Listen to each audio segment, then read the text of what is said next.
What's good, guys? Today we're going to be talking about what to do and what not to do as an American Pit Bull Terrier and American Bully owner. Let's get right into it. Number 1 is letting your dog loose on all altercations. You should never let your dog loose in your front yard or even your backyard, even if it's gated, because you don't know what can happen.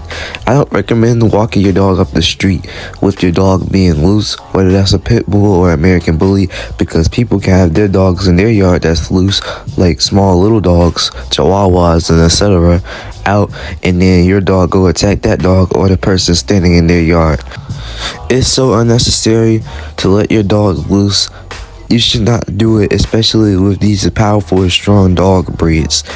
You should just keep your dog loose only inside your house, but not outside. Whenever you go outside, if you're going to have your dog loose, just simply put the dog on a tie out.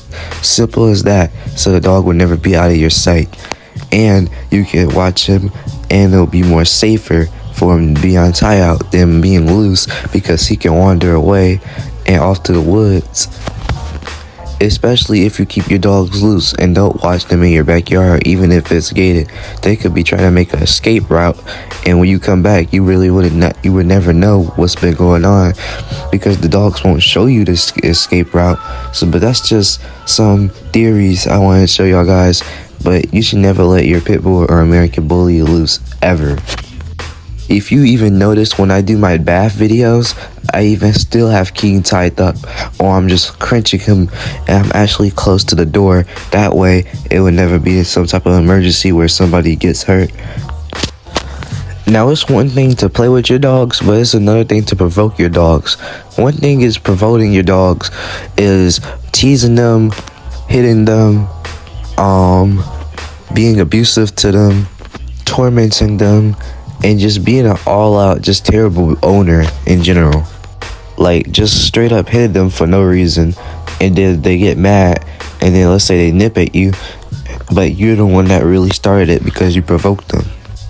Now, we already know pit bulls are kind of aggressive when it comes to sharing that water bowl or sharing dog treats and pretty much anything else like food and all kinds of stuff. They get a little testy over the bowls, especially if you have other bowls.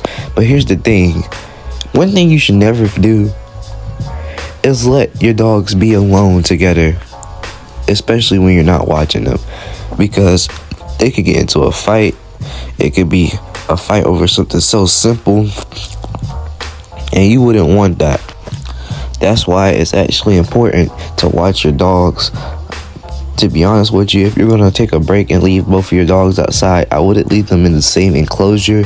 I would not leave them on the same tie out. I would not leave them in the same spot. I would put them in a dog kennel that's really maybe either on top of each other. Man, not even that. Like, maybe like a couple of feet apart from each other, and then make sure there's a big camera right in front of them, spot right in the middle, so you can actually watch them. Another thing you would need to do is make sure your dog is fed properly, and it's never out of order. Your dog never misses a day where it doesn't eat food. Make sure you have your dog fed properly. Preferably, I would choose the Prey Model 1 diet, because that's what I use. I use 50-50, half and half. I use half raw, and then the other half a kibble brand. Now, I'm gonna list a couple of my kibble brands I use in particular for my dog. That was what's work for me. It's all natural ingredients, not to mention the raw food that's gonna go on top of this diet, which is gonna make your dog look really good, have his coat looking really bright, and 100% immaculate. And last but not least, stop letting your dogs drag you up the street. You're flexing your dog off, basically telling your dog to be the pack leader, and this promotes aggression and cockiness.